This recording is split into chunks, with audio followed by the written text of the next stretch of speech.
ოპოზიციაში რომ კრიზისია, ამას ხაზარაძის სახელი იდეაც მოწმობს ინიციატივა ახალი პლატფორმის შექმნას და ისევ გაერთიანებას გულისხმობს თვითმმართველობის არჩევნებისთვის. ლელოს ლიდერის პოზიციას მკაცრად აკრიტიკებს ნაციონალური მოძრაობა და ჯერჯერობით ბოიკოტის ერთგული რჩება. ბოიკოტის იდეა კი გაუგებარია იმ კვლევის ავტორებისთვის, რომელმაც ოპოზიციაში უფრო მეტი დისონანსი შეიტანა. მარიამ ბუღაძის რეპორტაჟი.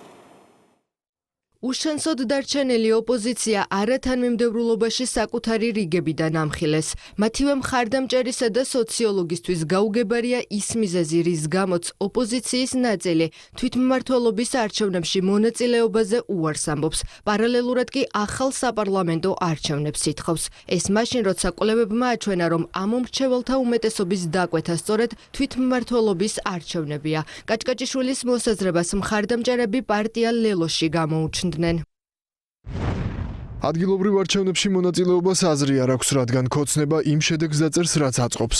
მაშინ თქვენ არც ახალი საპარლამენტო არჩევნების ჩატარებას უნდა უჭერდეთ ხარს არა, აქაც ხომ იმას დაწერენ, რაც უნდათ. მარტივი ამბავი. ნაციონალური მოძრაობისგან დაბულინგებული ლელო ყოველდღე თავს იმართლებს. ვერ შემდგარი წინააღმდეგობრივი პლატფორმების შემდეგ ხაზარაძე ოპოზიციას ახალი პლატფორმის შექმნას და ისევ ხელახალ გაერთიანებას სთავაზობს. თბილისი უნდა გახდეს პოლიტიკური წინააღმდეგობისა და ბრძოლის მთავარი პლაცდარმი.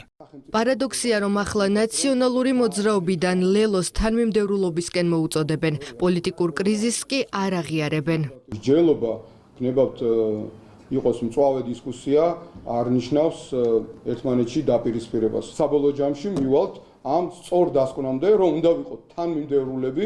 გარე ძალების მორჩილებაში მყოფი პარტიები გადაწყვეტილებას ახლაც მათი მითითებების მიხედვით მიიღებენ. ასეთია მმართველი გუნდის პოზიცია, თუმცა რადიკალების საბოლოო შედეგი მაინც მარცხზე გადის.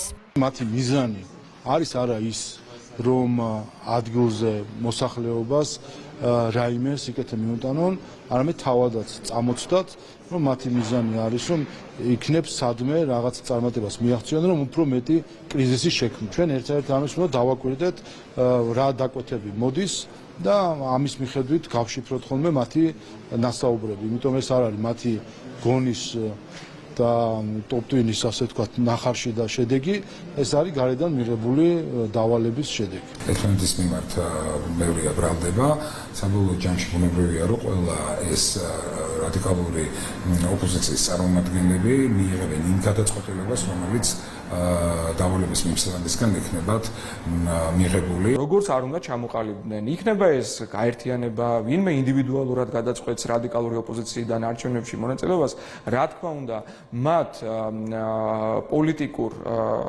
მომავალს არავითარი სერიოზული პერსპექტივა არ შეიძლება ჰქონდეს. ოპოზიცია ამომრჩევლებს, რომ მუდმივად ატყუებს, ესეც მათივე წარმომადგენლებისგან მოვისმინეთ. დავით ზურაბიშვილმა მათი ცრუ კამპანია ამხილა და თქვა, რომ მოქმედი საარჩევნო სისტემით არჩევნების გაყალბება შეუძლებელია. ამ ფონზე რადიკალების პოლიტიკური მდგომარეობა კიდევ უფრო დამძიმდა.